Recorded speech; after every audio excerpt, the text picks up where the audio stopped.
A luz azul da sirene cortou a noite na Avenida da Liberdade como um aviso. O agente da polícia pegou a carta de condução de João, sorriu com desdém e disse: Rapaz, com essa aparência e esse nome, aposto que a tua vida é mais para festas de homens do que para a estrada. 5 minutos depois, ao consultar o computador, o seu sorriso desapareceu completamente quando percebeu o erro gravíssimo. O agente empalideceu, devolveu o documento com mãos trêmulas e murmurou um pedido de desculpas que soou vazio no ar frio de Lisboa. João ficou paralisado ao volante, o coração batendo forte contra as costelas, enquanto Miguel, ao seu lado, apertava o joelho dele em silêncio. O carro arrancou devagar, mas a humilhação ficou colada à pele como o nevoeiro do Tejo. João olhou pelo retrovisor e viu o agente ainda de pé, agora falando ao rádio com urgência. O nome na carta não era de um desconhecido qualquer, era o filho do juiz António Mendes, aquele que meses antes tinha presidido um caso contra discriminação na força policial. O erro fora colossal. Mas para João, o comentário sarcástico não era apenas um deslize, era o espelho de tudo o que ele tentava esconder há anos. Miguel, com os olhos castanhos cheios de preocupação, virou-se para ele e perguntou baixinho: Estás bem? João acenou com a cabeça, mas por dentro tudo girava. Aquele momento na Avenida da Liberdade não era só uma paragem de rotina, era o início de uma avalanche que iria arrastar anos de segredos, medos e desejos reprimidos. Eles pararam num café aberto toda a noite perto do Príncipe Real, bairro onde se sentiam seguros. O ar cheirava a pastel de nata quente e a conversa baixa de casais que não precisavam de esconder as mãos entrelaçadas. Miguel pediu 2 galões e ficou a observar João, que olhava fixo para o copo como se pudesse encontrar respostas no fundo do café. Eles não sabem nada de nós, disse Miguel tentando acalmar. Mas João sabia que o comentário do polícia tinha aberto uma ferida antiga. Desde a universidade em Coimbra, onde se conheceram durante um projeto de design gráfico, João vivia dividido entre o humor que sentia por Miguel e o medo de desiludir a família em Porto. O pai, engenheiro reformado, falava sempre de homens a sério e a mãe, professora, rezava todas as noites por um genro que nunca viria. Naquela noite, enquanto o café esfriava, João contou pela primeira vez em voz alta como o pai o tinha obrigado a jogar futebol aos 15 anos só para endireitar qualquer suspeita. Miguel escutava sem interromper, a mão sobre a dele na mesa de madeira gasta. O erro da polícia tinha sido um gatilho. De repente, João sentiu que não podia continuar fingindo. O carro deles, um velho Peugeot que dividiam desde que Miguel se mudara para Lisboa, parecia agora um refúgio frágil. Quando saíram do café, o ar da madrugada estava mais fresco e João respirou fundo, como se estivesse a soltar um peso que carregava há demasiado tempo. Mas a verdadeira tempestade ainda estava para vir. No dia seguinte, o telefone tocou cedo. Era o pai, que tinha sido alertado pelo próprio juiz colega. Filho, o que se passa contigo e com a polícia? Conta-me tudo. João olhou para Miguel, que preparava o pequeno almoço na cozinha pequena do apartamento em Bairro Alto. A voz do pai carregava preocupação, mas também aquela rigidez antiga. João mentiu pela primeira vez em anos, foi só um mal-entendido, pai. Nada de grave. Mas dentro dele, a mentira queimava. Miguel abraçou-o por trás enquanto João desligava o telefone, e nesse abraço silencioso estava toda a força que João precisava para começar a questionar o caminho que tinha traçado. A jornada que começara com um comentário sarcástico estava prestes a levá-lo a confrontos que mudariam tudo. O sol nascia sobre os telhados de Lisboa e, pela primeira vez, João sentiu que talvez pudesse escolher o seu próprio rumo, mesmo que isso significasse perder parte do que sempre conhecera como família. O erro da polícia tinha sido pequeno comparado ao erro que ele próprio cometera ao esconder-se durante tanto tempo. Miguel preparou o café da manhã com calma habitual, mas João via a tensão nos seus ombros. Vamos falar com o teu pai quando for a altura certa, sugeriu Miguel, servindo ovos mexidos com o mesmo cuidado que punha em tudo. João acenou, mas a mente regressava à noite anterior. O comentário do polícia ecoava como um eco distante, mas constante. Ele recordava o dia em que conhecera Miguel na biblioteca da universidade. João estudava design, Miguel arquitetura, e um livro caído no chão fora o pretexto para a primeira conversa. Tu és de Porto, não és? Eu sou de Lisboa, mas o meu coração pertence ao Rio Douro, dissera Miguel com um sorriso que desarmava qualquer defesa. Naquela época, João ainda namorava uma rapariga para agradar à família. O relacionamento terminara meses depois, num silêncio doloroso que ninguém na família questionara. Agora, sentado à mesa da cozinha, João sentia o peso de todas aquelas escolhas. O telefone tocou novamente. Desta vez era a mãe. O teu pai está preocupado, João. Diz que foste parado pela polícia. Aconteceu alguma coisa? A voz dela tremia ligeiramente, como sempre que pressentia problemas. João tranquilizou-a com palavras vazias, mas depois de desligar sentiu um nó na garganta. Miguel aproximou-se e abraçou-o sem dizer nada. O toque era quente, familiar, e por um instante João permitiu-se fechar os olhos e imaginar uma vida sem segredos. Mas a realidade era outra. No trabalho, no estúdio de design perto da Praça do Comércio, os colegas comentavam baixinho o incidente. Alguém tinha visto o vídeo de segurança da paragem que circulava nos grupos do WhatsApp. Foi só um engano, repetia João a todos, mas dentro dele crescia a vontade de contar a verdade.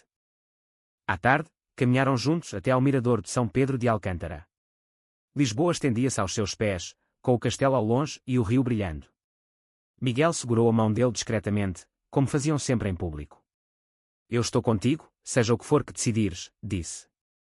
João apertou os dedos dele com força. Naquele momento, recordou a primeira vez que se beijaram, numa viagem a Sintra, escondidos entre as árvores do Palácio da Pena. O medo e a alegria misturavam-se da mesma forma que agora. Mas o erro da polícia tinha aberto uma porta que João não conseguia fechar. À noite, no apartamento, ele abriu o laptop e começou a escrever uma carta para o pai que nunca enviaria. Palavras saíam em catadupa, o amor por Miguel, o respeito pela família, o desejo de ser inteiro. Miguel deitou-se ao lado dele e leu em silêncio. Quando terminou, beijou-lhe a testa e disse simplesmente: quando estiveres pronto, eu ajudo-te a enviar. Os dias seguintes foram de tensão crescente. Um colega do estúdio, Pedro, que João considerava amigo, começou a fazer perguntas diretas sobre o vídeo. Tu e o Miguel são só amigos, certo? O tom era casual, mas os olhos traíam curiosidade mal disfarçada. João sentiu o chão tremer. Pedro era o mesmo que o tinha convidado para festas em casa e que agora parecia pronto a espalhar rumores. A traição potencial pairava no ar como uma nuvem. João decidiu confrontá-lo no final do dia. O que sabes tu da minha vida, Pedro? A conversa terminou em silêncio desconfortável, mas João saiu do estúdio com a sensação de que algo tinha mudado irreversivelmente. Em casa, Miguel esperava com o jantar pronto e um abraço que curava feridas. A jornada emocional ganhava força. João começou a frequentar um grupo de apoio LGBT no Príncipe Real, onde ouvia histórias parecidas com a sua. Um homem mais velho, chamado António, contou como tinha perdido a família por causa da verdade e depois a reconquistara com paciência. João absorvia cada palavra. O erro da polícia, aquele comentário sarcástico que parecia insignificante, tornara-se o catalisador que o obrigava a olhar para dentro. Miguel, sempre paciente, respeitava o ritmo deles juntos, passeavam pelas ruas estreitas de Alfama, onde o fado parecia contar as suas próprias histórias de amor escondido. João sentia que, pela primeira vez, estava a crescer de verdade. Mas o confronto com a família aproximava-se como uma onda que não podia ser evitada. O fim de semana chegou e com ele a viagem a Porto para o aniversário da mãe. João conduzia o mesmo Peugeot, agora com Miguel ao lado como apoio silencioso. A estrada serpenteava entre vinhedos e colinas verdes do Douro. Miguel segurava o mapa no telemóvel e fazia piadas leves para aliviar a tensão. Se o teu pai perguntar, eu sou só o colega de trabalho que veio ajudar com o design do convite, disse com um sorriso. João riu, mas o riso era nervoso. Ao chegarem à casa familiar, o aroma de bacalhau assado enchia o ar. A mãe abraçou-os a ambos com carinho genuíno, mas o pai olhou para Miguel com uma sobrancelha erguida. Então tu és o famoso colega de Lisboa. A voz carregava subentendidos. Durante o jantar, a conversa derivou para o incidente da polícia. O pai, com o copo de vinho na mão, comentou: aqueles agentes às vezes exageram, mas no fundo querem o bem da sociedade. João sentiu o sangue ferver. Miguel apertou-lhe a perna por baixo da mesa. A noite avançou e João decidiu dar um passo. Pai, eu preciso falar contigo a sério. O pai levou-o para o escritório antigo, cheio de livros de engenharia e troféus de futebol. João respirou fundo e começou: eu e o Miguel não somos só colegas. O silêncio que se seguiu foi ensurdecedor. O pai empalideceu, depois corou. Estás a dizer-me que... João confirmou com a cabeça. As palavras seguintes foram duras: desilusão, vergonha, tradição. A mãe entrou na sala chorando baixinho. Miguel esperava na sala de estar, ouvindo tudo através da porta entreaberta. Na manhã seguinte, o ambiente estava pesado. O pai mal falava e a mãe evitava olhares diretos. João e Miguel decidiram voltar mais cedo para Lisboa. Na estrada de regresso, João deixou as lágrimas correrem pela primeira vez em anos. Miguel conduziu parte do caminho, deixando-o desabafar. Eles precisam de tempo, disse Miguel com calma. Mas João sabia que o tempo nem sempre curava tudo. De volta ao apartamento, ele recebeu uma mensagem de Pedro, o colega: vi o teu pai no Facebook a falar do incidente. Cuidado, as pessoas estão a comentar. A traição concretizara-se. Pedro tinha partilhado o vídeo e agora rumores circulavam no estúdio. João sentiu-se traído por alguém em quem confiara. Para lidar com a dor, ele mergulhou no trabalho e nas sessões do grupo de apoio. Lá conheceu Sofia, uma mulher trans que contava histórias de resiliência. Juntos, planeavam uma pequena exposição de arte sobre identidades no bairro. Miguel ajudava com o design e, aos poucos, João sentia a força voltar. O erro da polícia, longe de destruir, tinha construído algo novo. Uma noite, após uma reunião do grupo, João e Miguel caminharam até ao rio e sentaram-se num banco. Eu escolho-te a ti, disse João simplesmente. Miguel sorriu e beijou à vista de quem passasse, sem medo. O crescimento era lento, mas real. No entanto, a família ainda não aceitara. Uma carta chegou pelo correio, o pai pedia distância temporária. João leu-a com o coração apertado, mas Miguel abraçou e lembrou: o amor não se mede por distância. A tensão aumentava. No estúdio, o ambiente tornara-se hostil. Pedro evitava-o e outros colegas murmuravam. João decidiu confrontar o chefe. A conversa foi dura, mas o chefe, surpreendentemente aberto, ofereceu apoio. Lisboa mudou muito, disse ele. João saiu com uma sensação de vitória pequena. Em casa, prepararam um jantar especial. Miguel cozinhou arroz de pato e abriram uma garrafa de vinho do Douro. Naquela noite, João sentiu que, apesar de tudo, estava a construir a sua própria família. O caminho ainda era longo, mas cada passo o aproximava de si mesmo. Os meses passaram e o outono pintou Lisboa de tons dourados. João e Miguel participaram na Marcha do Orgulho, de mãos dadas pela primeira vez em público. A Avenida da Liberdade, o mesmo lugar do incidente policial, enchia-se agora de bandeiras arco-íris e música. João sentia o peito explodir de orgulho e medo ao mesmo tempo. O pai tinha visto uma foto nas redes sociais e enviara uma mensagem curta: cuida de ti. Não era aceitação total, mas era um começo. Miguel, ao seu lado, sorria radiante. Olha para onde chegamos, sussurrou. Mas nem tudo era luz. Uma crise surgiu no trabalho. O estúdio perdeu um cliente grande porque alguém espalhou que o designer gay não era profissional. João confrontou Pedro diretamente. Foste tu. Pedro negou, mas os olhos traíam a culpa. A traição do amigo doía mais do que qualquer comentário policial. João demitiu-se no final do dia e saiu com a cabeça erguida. Miguel esperava-o com um abraço e uma proposta: vamos abrir o nosso próprio estúdio juntos. A ideia era ousada, mas João aceitou. Sacrificaram férias, poupanças e fins de semana para desenhar o projeto. O sacrifício fortalecia o laço entre eles. A família, entretanto, enviou um convite para o Natal em Porto. João hesitou, mas Miguel insistiu: vamos juntos. A viagem foi tensa. O pai recebeu-os com formalidade, mas durante o jantar de bacalhau a mãe perguntou diretamente sobre Miguel. Ele faz-te feliz? João respondeu com sinceridade pela primeira vez. O silêncio que se seguiu foi diferente, não era raiva, mas reflexão. No dia seguinte, o pai levou João a passear junto ao Rio Douro. Eu cresci noutra época, confessou. Mas vejo que estás bem. Não era um abraço completo, mas era um passo. Miguel, na cozinha com a mãe, ajudava a lavar pratos e conversava sobre arquitetura. Aos poucos, as barreiras caíam. De regresso a Lisboa, João e Miguel inauguraram o pequeno estúdio em Príncipe Real. O primeiro cliente foi uma associação LGBT que cria cartazes para uma campanha contra a discriminação policial.